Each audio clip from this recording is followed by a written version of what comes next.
Hello, I'm Carrie Gard, and welcome to Tea Time with Tech Market Leaders. Welcome back to the show. I am so here for it today because the sun is out. It is warm, y'all. It's been cold since July. I was having sad symptoms in July of 2023. I was like, something is wrong. So I am feeling energized after a day in the sun. It is Liberation Day here in Guernsey. It is the day that the UK, that England freed Guernsey from the Germans of World War II. So it's a big celebration here. Everything shuts down and the whole island opens up to celebration. We were on the beach today enjoying drinks in the sun while listening to live music. I have a female Tina Turner impersonation, like blasted it out, and it was awesome. So I have all the energy in the world to hang out with y'all for this conversation, which is going to be such an important one. If you're here with us, the beauty of being live, we want to know. We want to hear from you. So say hello. I am monitoring the comments for us both. Don't you worry, Aakash, I got you. I'm going to monitor the comments. I'm going to let you know when those questions come in, and we are here for it. So please let us know what y'all got, because I've had so many conversations the last few weeks with CROs, conversion rate optimization, and it's not always a role we get to interact with as the demand gen side of being marketers, and the role that they play and how they think and how we need to optimize to make sure that we're ultimately building revenue for our brands, but in a way that works for the roles is what I'm finding. I've had several of these conversations. I'm having more. This is the start of a beautiful friendship with me and CROs for the next quarter. And then we're going to have some live roundtables to really dig in to how we can all support the business better from a marketing and sales perspective. It's going to be glorious. Before I get into the heart of today's conversation with Aakash around building the ecosystem, little bit about Aakash. He enjoys working in settings where he can generate ideas, bring them to life, and establish them as viable, sustainable businesses. There's 4 aspects to his approach, and we'll probably touch on those today. From keeping it simple to change is constant. There is nothing more true about change than knowing that it's always coming. Always. We're always in the throes of change. Innovate to be successful. We got to innovate. We got to innovate and iterate, right? To get to that new place. We're on the cusp of AI. AI is definitely an innovation that's hit us all. And I can't wait to dig into Aakash of how that's impacted his role and where things are headed in terms of how he sees the simplicity, because AI is not it's not simple. But it does keep the change constant. And at the end of the day, we got to bring value to our customers and to our clients. So he's going to touch on those 4 things. He focuses to bring value to clients through digital enterprise solutions, automation, advanced analytics, artificial intelligence. Love the AAA there. Love the AAA. With special focus on financial services, insurance, and healthcare. He builds businesses from bottom up, building teams and enabling new business with strategic clients. His executive leadership ability with P&L ownership in high growth organizations. Oh my gosh. Real quick, y'all. He's worked in a diverse set of roles from companies and geographies. He's led mid-sized businesses from flat revenues to growing over 50% each year. As an investor, he looks for companies that have a key industry advantage, either through their product or engagement model. Ability of the founders to be aggressive. Sales compatibility is one of the top criteria. So if you need a little help trying to figure out how to grow, Aakash is somebody you should be calling. And we're gonna dig into why and what all that means. Aakash, welcome to Tea Time Tech Marketing Leaders. So grateful to have you. Thank you so much, Carrie. I love some of the episodes you have done, some of the variety of conversations you've had, and I'm glad to be here. Thank you for giving a very good overview and an introduction to me. And I'm looking forward to this conversation. Thank you for that lovely overview. I read that straight off. I read that straight off your LinkedIn, but it was so good that it's easy to do. that's what you do now and what's important to you is as well as the 4 steps.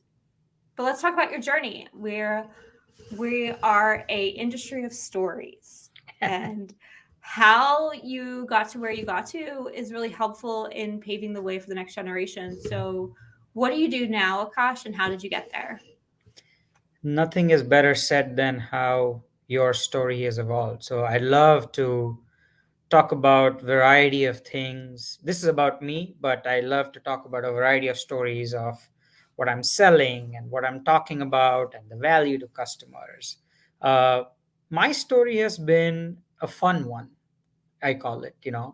My life, I have enjoyed being what I'm doing in the moment there and living my life with the surroundings that I am in.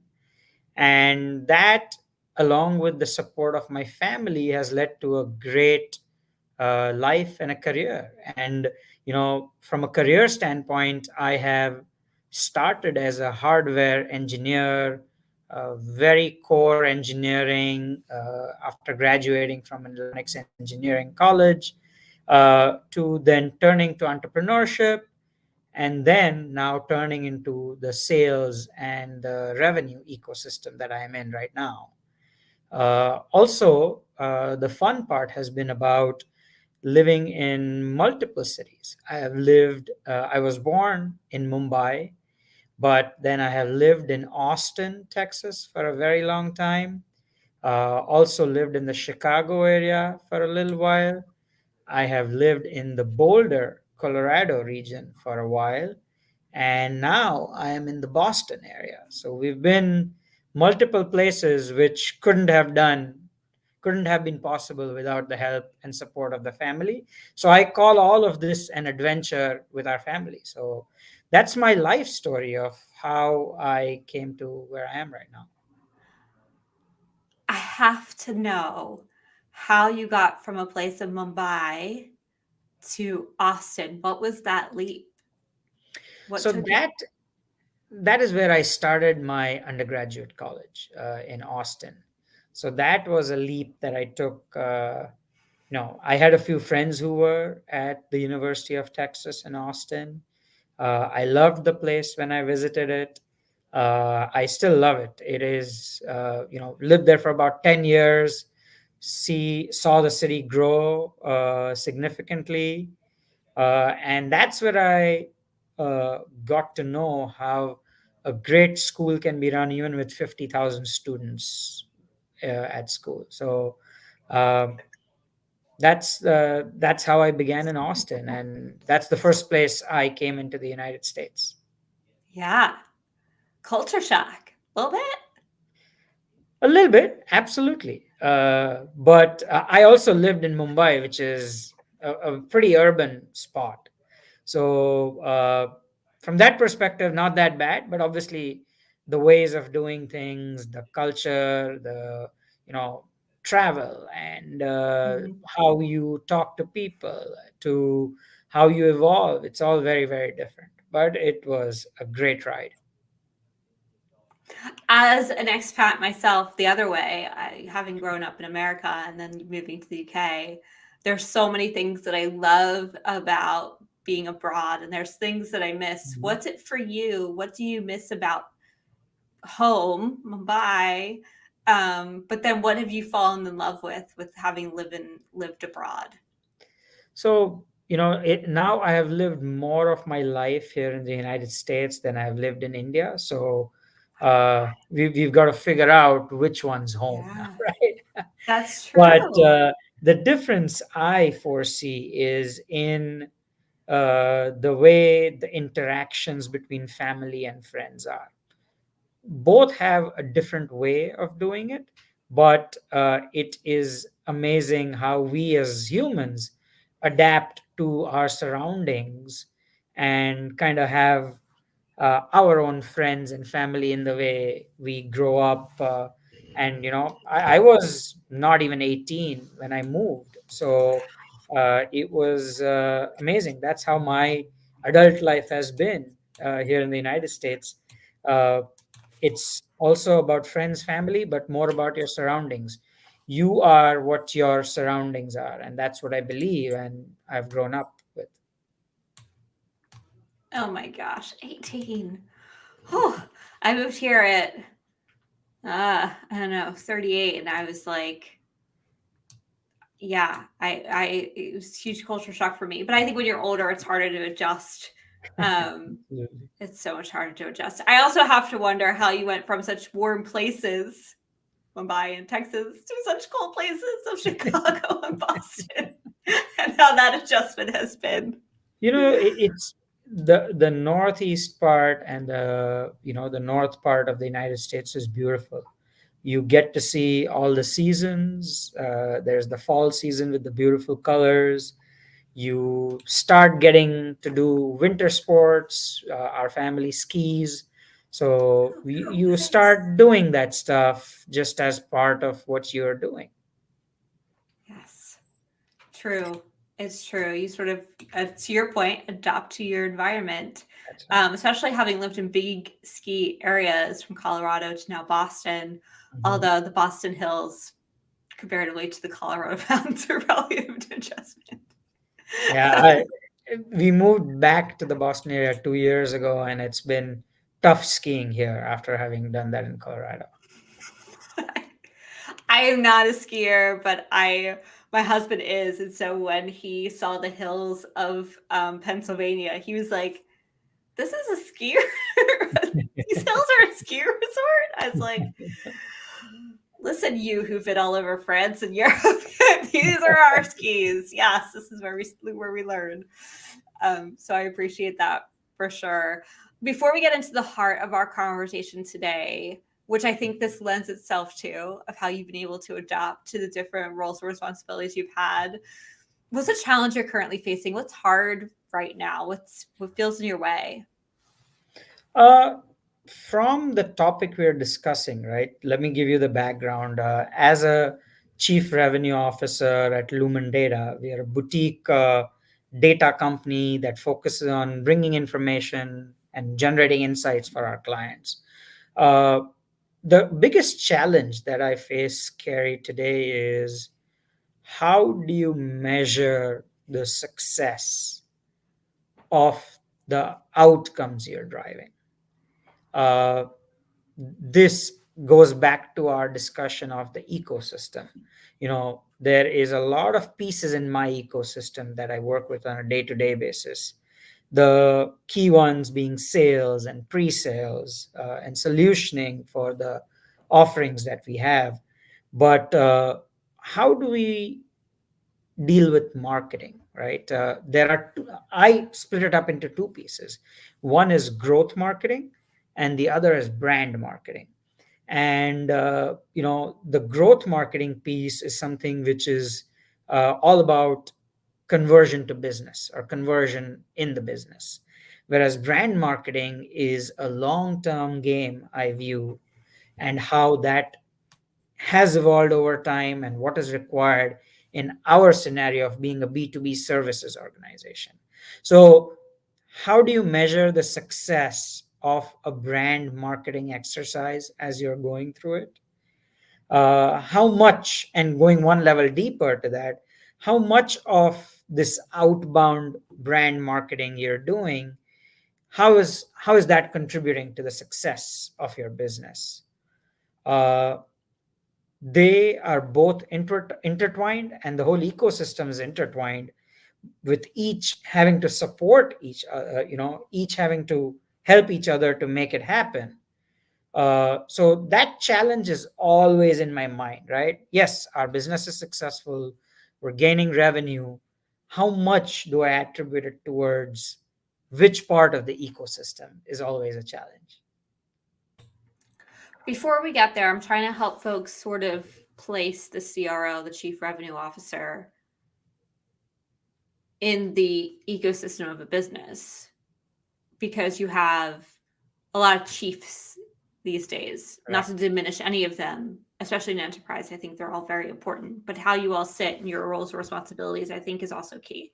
So you have a CFO, which is finance, you Mhm. have a CMO, which is marketing, You have the CEO, which is the executive of all of the things, not to mention IT and all the Mhm. operation, COO and all those. From a CFO, CRO, and a CMO standpoint, what is the relationship between those three roles as it stands with your experience? Maybe I'm missing Uh, one. Am I missing a role in there? Those are no, the three that that that pop. this is a great question because we work with CMOs and CFOs internally, but we also deal with them with our clients.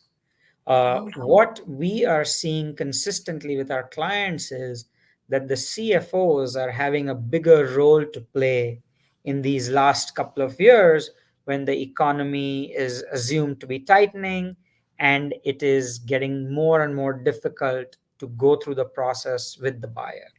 So that ecosystem where you have to serve or support the marketing organization through the CMO with certain requirements about their data. Yes, there is financial data and financial technology related aspects, but the CFO is getting more and more involved in signing off on projects because they want to see what's the value, what's the return on investment, uh, how efficiently are you going to do it. So all of this ecosystem plays a role from our client's perspective. and in what timeline?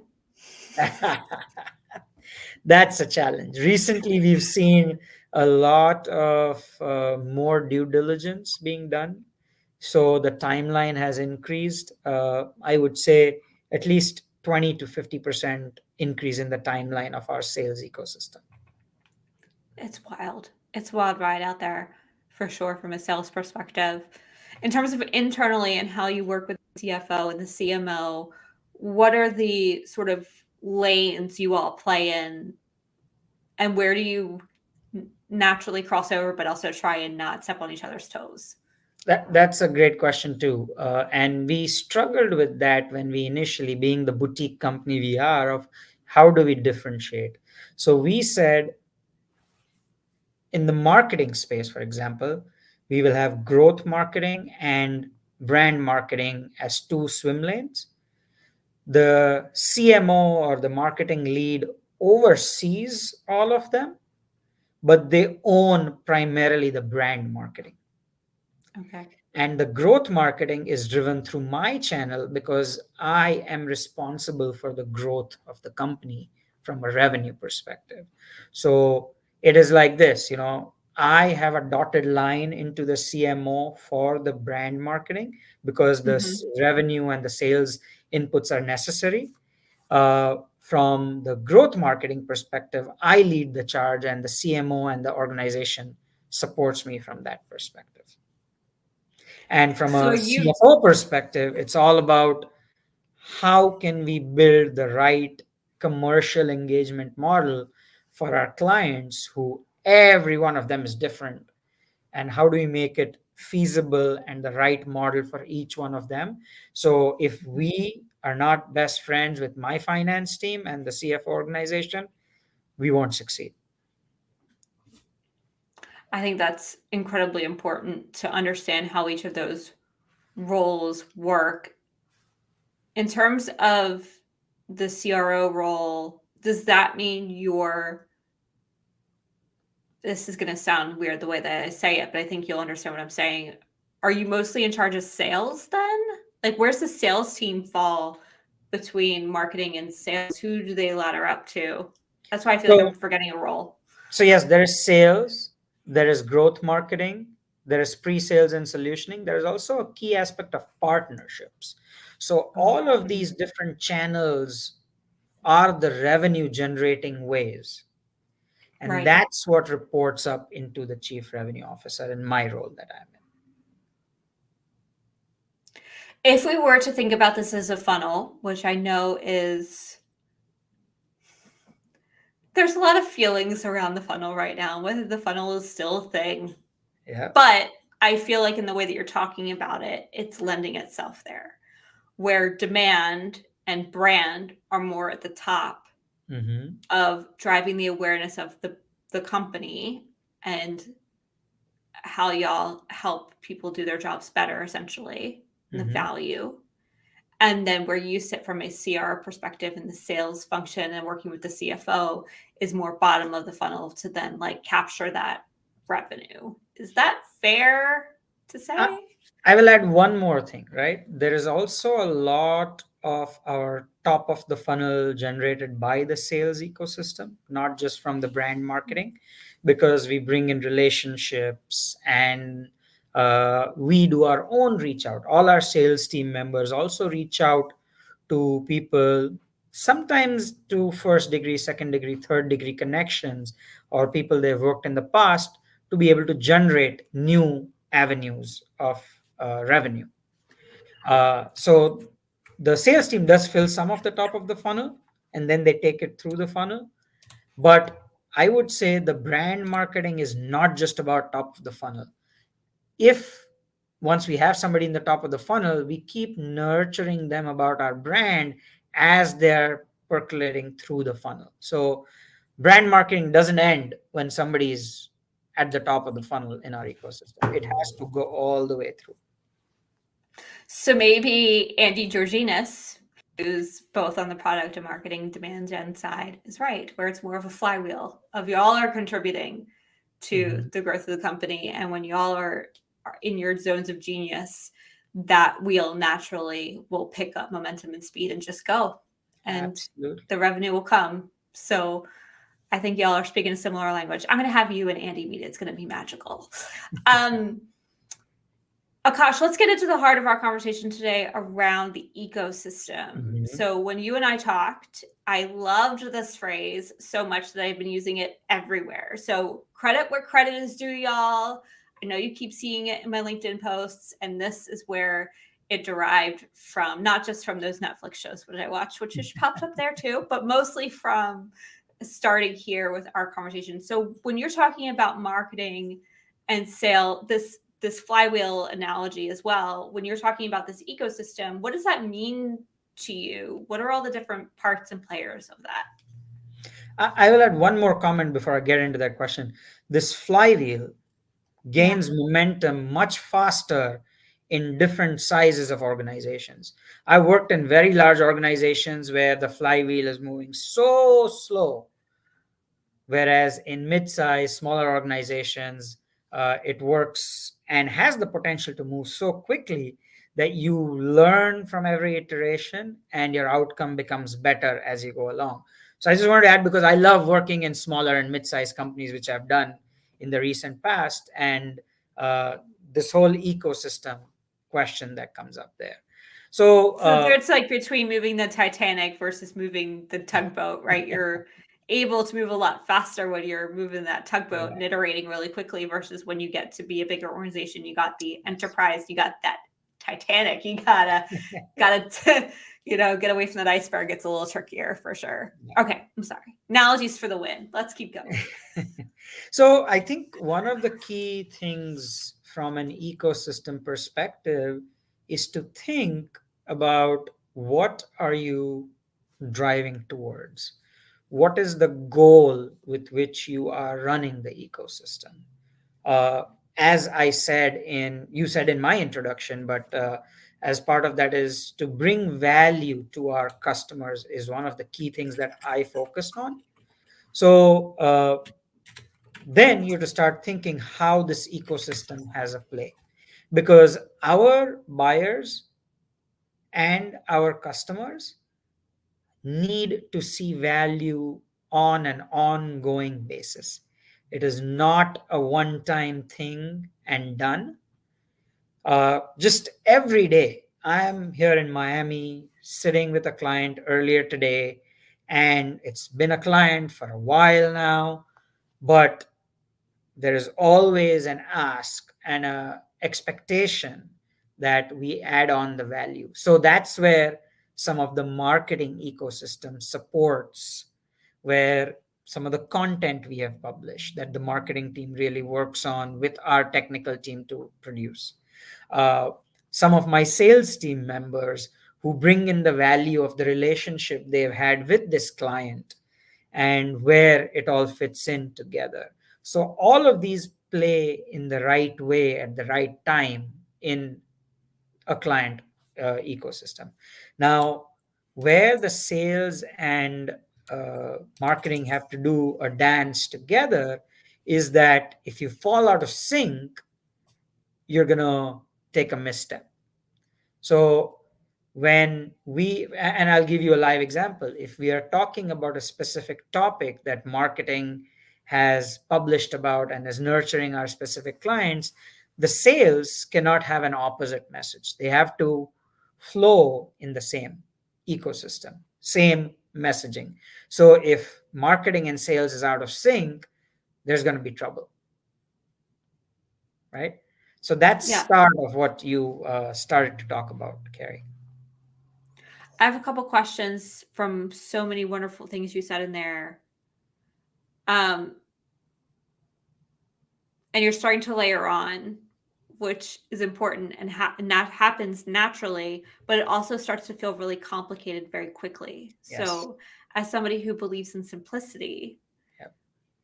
how do you create it sounds like you're starting to speak of these things as silos, as their own. The way we've been talking about it at MKG is more of a cyclone, where Mhm. you have the big tornado that's happening, right? Which is everything we're doing as an organization, or if we're doing it for clients, right?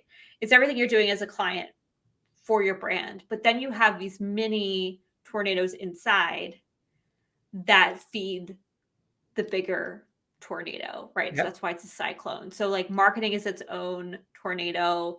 You got sales as its own tornado. Product, right? But they all sort of need to work together. Is that on with the analogies today? Is that I feel like that's kind of what you're talking about. Is that fair? Yeah, imagine in your analogy, if one of these mini cyclones was outside of the bigger tornado, it can't survive, right? So it's all got to come in together. It has to do its own magic, but also as the ecosystem or part of a bigger story, it has to all come together. So if I were to say it very simplistically, uh, I believe in building a vision and a charter of what are two or three key goals for our team and organization is, and that's what everybody has the north star as, but they have to do things differently in their function to achieve that north star. That was going to be my question of, well, how do you hold, if you're talking about things blasting out of the tornado and not being able to survive, then how do you hold that together? So when you're talking about, there's two things I heard you say. The first one most recently was goals. So Mhm. what does goals mean to you? Is that KPIs? Is that revenue? Obviously revenue, but like we can all work towards revenue all day long, but if we don't own our own goals towards that. So how do you quantify goals to keep the tornado together? And then and I also felt like I heard you say earlier that messaging, right? Making sure we're all saying the same Mhm. thing, possibly in different ways, but these feel like the two things that are holding this tornado together: goals and messaging. Yeah, yeah, I agree. I think those are key aspects from a goals perspective, Carrie. I think it is, we always try to quantify and put some very objective metrics towards it, and yes, those are necessary. Revenue, customer satisfaction, profitability, how many projects are completing on time, under budget, or within budget. Those are key metrics that you can always drive. But there are some key qualitative metrics that we also drive, which is how happy are our people doing all these metrics. Ours is a people business at the end of the day. So internal satisfaction of our team members and pieces of our puzzle have to fit in well. So that's one of the qualitative metrics that we look at from a happiness and a satisfaction perspective. Another aspect is that how much are we adding value, and that cannot be quantified, right? And we ask about that not just from customer satisfaction, but we ask very direct questions to our clients when we get a chance to meet, saying, what is the value? Yes, there are quantified aspects. Are you happy about what we are doing? Are you getting the success you need to achieve the outcomes? So some of these quantitative metrics, which are very well defined for a lot of these organizations, are important. These qualitative metrics. And the third thing about goals is that you need to have the ecosystem, like we are talking about it, understand which is your bounding box or boundaries within which you're going to play. But there have also got to be some tangential parts of your offerings and your boundaries that you have to allow them to play in, which leads to innovation and new ideas. So, say, here is where we are core focused and drives our bread and butter and daily wages. But let's also go a little bit outside that box, because if you we as people or humans don't work well with unlimited options, right? So you give three key messages of here's what we offer, two other extraneous offerings that we can go with, so you can innovate and work towards that. Okay, let's break some of this down for a second because, oh my gosh, lots to unpack here in a good way, in a wonderful way. I hope we have time for it all. We're gonna make time for it. We're Yes. gonna make time for it. It's gonna be great. One of the things, so there's the quantifiable metrics are easy, right? We talked about it: revenue, customer satisfaction, profitability. Are we getting projects done? Bam, done. The qualitative, the internal satisfaction is very interesting. And that's something I hear very often about how you care for the team. I always like to talk about it this way of like, I don't ever want my team working on projects or clients they don't feel like they care about. And care about is gray, right? Yes. Because it's not that they have to feel like not only is the client a viable product and can make an impact on the world, because that's the value, right? They got to be able to bring value to their customers to be able to have the marketing do well.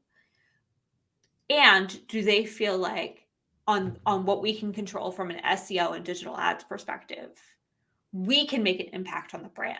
Because if we don't feel like we can make an impact on the brand, then it's very hard for my team to get up in the morning and feel excited to go to work, right? So there has to be both of those things, that they feel like the brand is a good one and awesome and they're excited about it, and they feel like they can help move the needle. Is that how do you sort of measure your team's quote unquote happiness in knowing One their impact? one thing I always focus on is, yes, you have to do what you want to.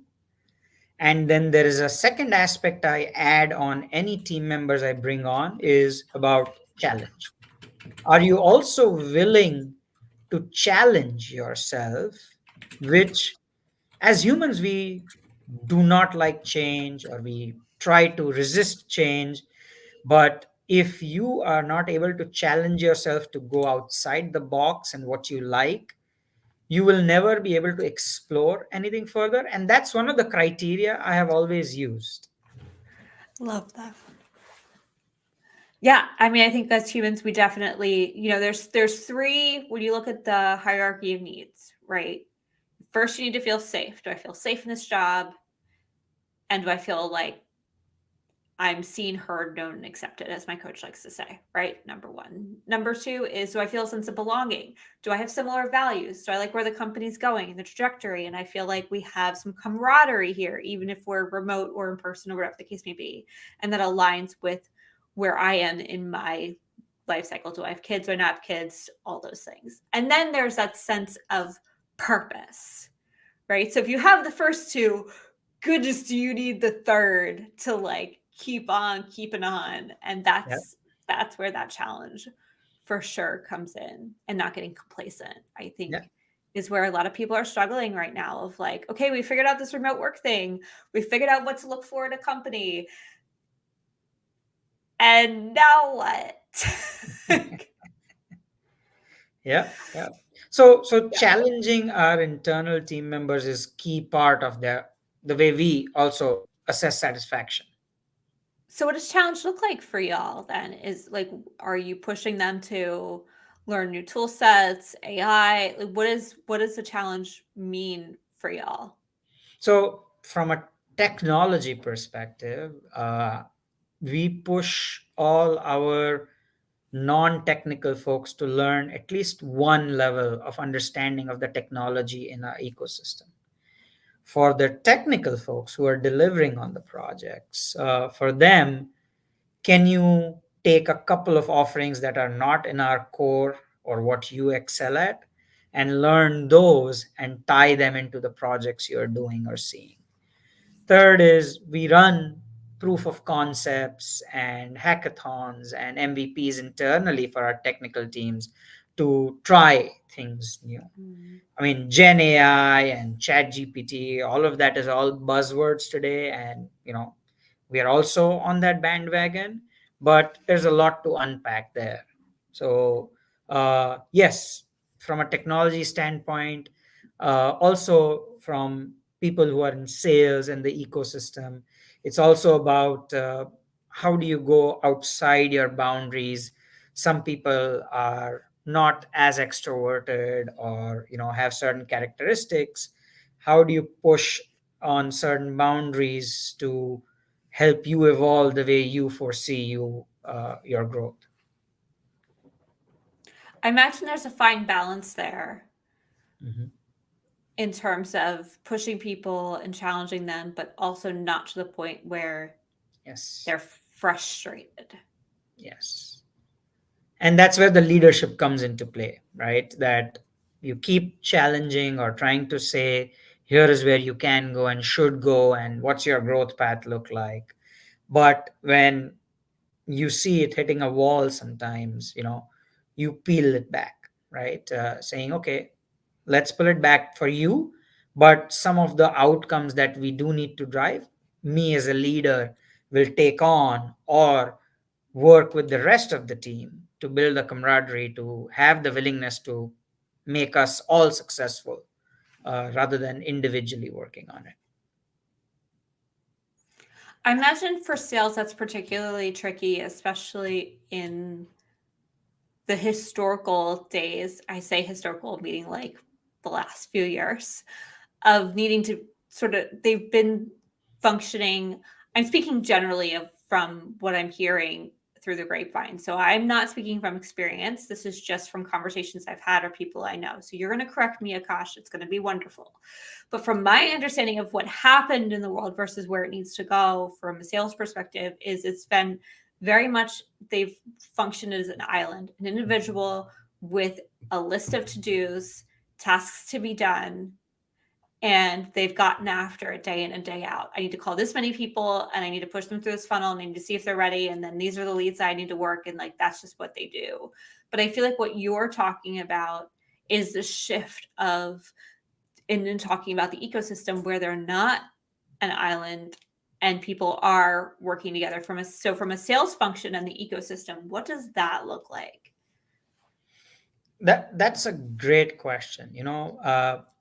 As I think about it, uh, we've kind of pushed that unknowingly within our ecosystem. I'll give you some examples. Our sales team members, yes, they have to do the tasks. They have to call on their prospects, call on partners, working with them to further the revenue that they bring in to the company at the best profitable margin you can. But how much are they contributing to marketing, which is the brand marketing piece? How much are they contributing to getting feedback from the market and what they are hearing from customers back into the fold of discussing it with marketing, discussing it with our CEO, of how the company needs to evolve? And this is especially true in smaller and mid-sized companies.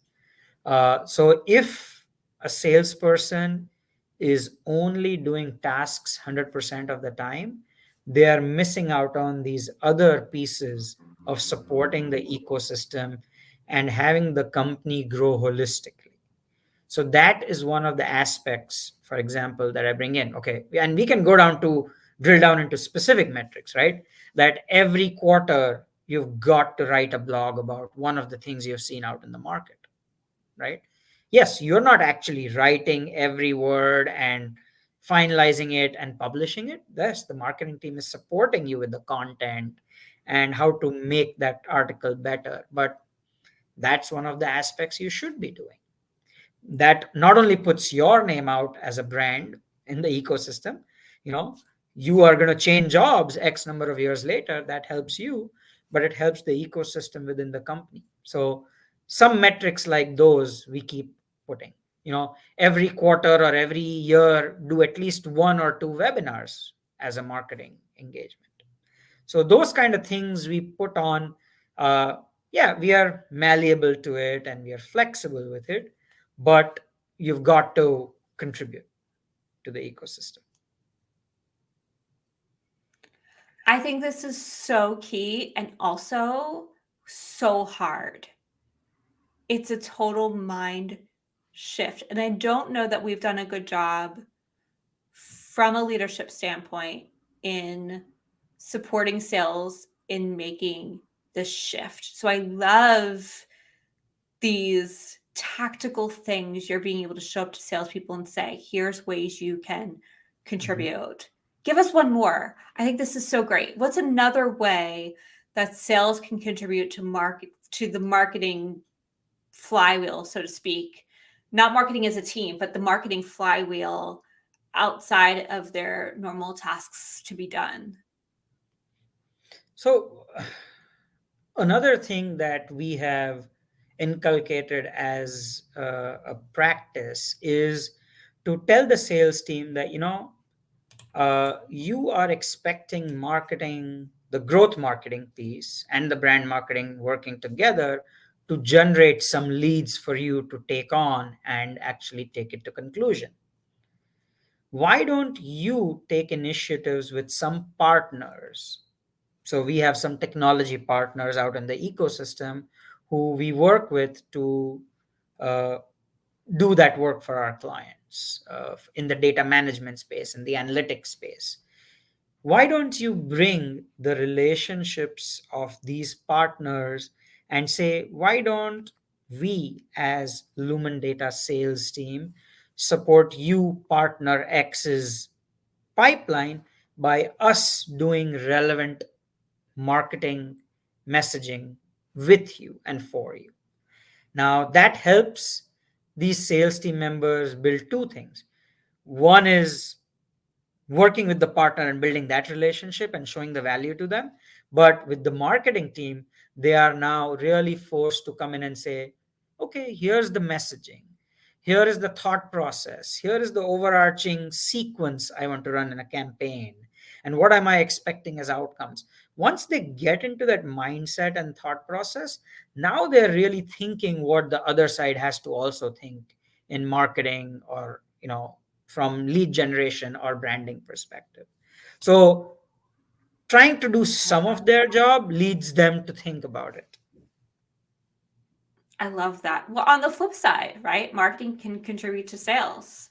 Absolutely. Right? We all got to be working together to the ecosystem and to everything you've been saying. So, how do you feel like marketing can show up better for the sales team in their very big job and shoes that they got to fill and get done? How can we be more supportive?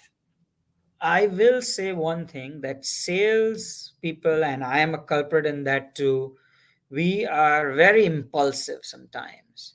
There's a strategy, there's a plan, and then we think about this one new thing or one new client or one new perspective we want to bring so that we can convert this deal or make it happen. And we have ad hoc demands into marketing. But the marketing flywheel can support the sales, I believe, by having a plan which says, okay, you are asking me for lead generation. I have a plan of how I'll execute, and I will help you make your reality happen. You need to nurture a client, do some account based marketing. Let's talk and figure out. I have a plan for it, but I absolutely have to customize it for your needs because you as the salesperson needs a certain outcome. So the marketing flywheel, the marketing ecosystem can contribute by really listening, by really figuring out what needs to happen as an outcome and keep that outcome as a North Star and pivot what is needed to be done. The other thing I loved that you said that I don't think is done well or enough, again, because we end up in these silos and it's just like the natural happenstance of how organizations tend to function, um, is the listening part. And then you got to follow up and say what the plan is. Okay, I heard you in that these are your goals and your responsibilities and what needs Mhm. to happen and what you ultimately need to accomplish. And here's how we're going to get after it. Here's the plan, right? There's got to communicate. There's Yeah. this lack of communication that sort of just, and then everybody's just making up stories and yelling at each other of people feeling like the other side isn't doing their job. And it's like, there's just this missing piece of communication that I love what you said, Akash, around tell me the plan. What's your plan? And then how do I fit into that? Yeah. And here's some ideas. Let's do this partnership webinar. I have this blog post that actually I think would be great that fits right into your plan, right? And then there's this camaraderie that Mhm. happens. The other piece that I feel like around all of this, and we talked about goals and KPIs, how do you hold each other thoughtfully accountable to those, from both you as the CRO to your sales teams and to your customer service and the things you're responsible for, and also on the flip side, marketing, right? How do you hold marketing accountable and vice versa? Like, what's that camaraderie in the ecosystem of working together? Because that, it's all well and good to have these goals, but how do we hold each other accountable to making it happen? So if you go back and you had asked me what is the one challenge, right? And I had said these metrics of how the impact is on each other is a challenge. So I don't have a good answer to say, can I quantify how each of them is helping each other? That's a very tough thing to accomplish. In the long term, you can see, okay, revenue is growing and we have to attribute the value to marketing and sales and the whole ecosystem. But can I, on a daily basis, attribute specific quantified value to the outcome each of them is driving? It's very difficult. But at the same time, I think what you said is important to keep the camaraderie, right? We have to be able to work together where there is a sales driven call that drives the listening from sales to marketing and vice versa, a marketing call Mm-hmm. that says, here is what we are working on and what do you need. So if that back and forth happens appropriately, it keeps the connections between these two teams to work together. And another thing I'll reiterate is, if I go as a salesperson, think of what marketing really has to do to make this happen and give those ideas, I'm now understanding what they are going through, the pains, the Yeah. joys of it, and vice versa. So, again, I don't know if this is a satisfactory answer, but it is No, it's something we helpful. live with every day. Yeah, I think it's incredibly helpful because I do think it's not that marketing can't isn't contributing to Absolutely. revenue. It is, Absolutely. but it's a longevity in which it Mhm. does. And to your point, it's not a one-to-one relationship anymore. There's this Yes. huge attribution black box Mhm. that plays a role, that you need certain KPIs to say how one is contributing to the other, and you got to sort of connect those dots. And it's the journey that you sort of got to paint, that it's just not linear anymore. It's Yeah. just not linear. And that's really hard. It's really hard for very logical salespeople to be like, but I just need leads. And it's like, I hear you. And it's just not that easy anymore. Yeah. I will add I one love thing. that. Yeah. We as you know sales team members do not acknowledge enough how marketing attributes in the long term towards making a company successful and the revenue. So I want to put it out there that I may not say it enough, others may not say it enough, but marketing in a non-linear way contributes significantly to the outcomes of a company in the long term. It does. And sales is definitely, pulling that string through at the bottom of the funnel, making it happen on a regular basis in that more linear way. So I can totally see the disconnect there. And we all need to do a better job of camaraderie and communication to pull that string through end to end. And it's glorious. And I'm here for it. Akash, this has been so helpful as we all think about this relationship and how we all need to support one another and create that ecosystem, create that cyclone and tornado in a way that we're all doing what we need to do, but then how we're working together to hold each other um, accountable through messaging, vision, and the goals. We're all here for Yeah. it, and we all need to do our part in making it happen. Did I capture that last words of advice for folks as we continue to think through this new customer journey? Absolutely. I love your analogy of the tornado, and I'm going to use it if you're okay with it. Yeah, let's do It'll it. get popular. I think it's a great analogy to see how the pieces of the puzzle come together, how each one of them is not a silo. Yes, it's a silo in some way, but cannot exist by itself, and it has to be multiple of these mini silos to come together and communicate and work together to build this whole large tornado, like you said. Yes, the cyclone. I love it. I love it. Ah, so good. Before we go, Akash, where can people find you? They want to learn more about what you do, the investment piece, the ecosystem, your four steps in terms of your four pieces in terms of simplicity, constant change, innovation, and value. Where can they find you? I'm always available on LinkedIn. I'm pretty responsive. Uh, my contact information is also available on there.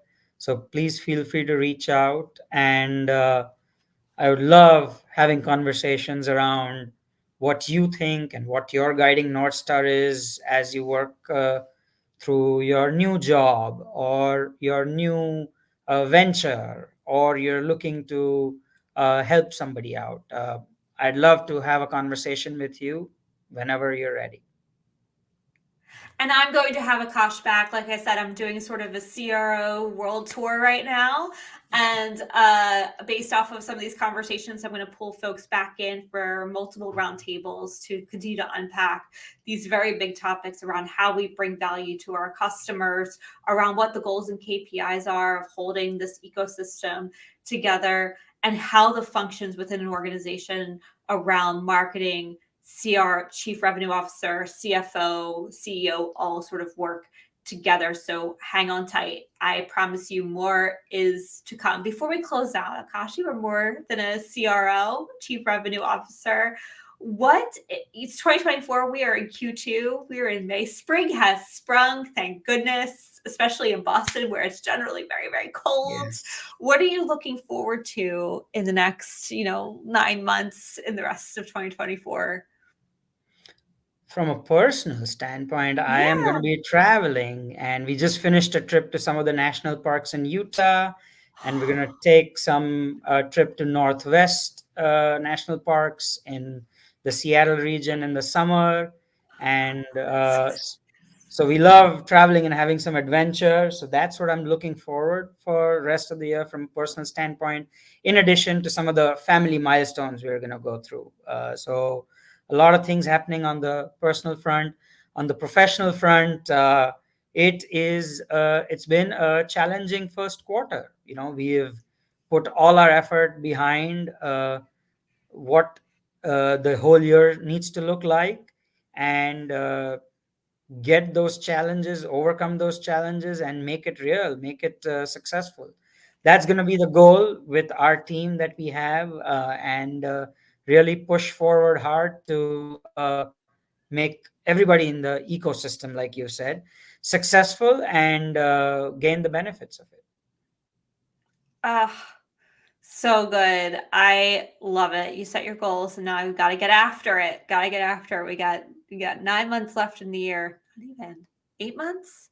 8 months now. 8 months left in the year, and while it's dwindling fast, it gives us fire under our feet to make it all happen. So I am here for it. Akash, this conversation meant so much to me. Thank you again for joining us. This episode is brought to you by MKG Marketing, the digital market agency that helps cybersecurity and complex brands get found via SEO and digital ads. If you want to be a guest, I would love to have you. DM me. Let's hang out. Come be on the show. Thank you all again. Akash, thank you. A wonderful Thank you. episode. Appreciate your time, and it was wonderful.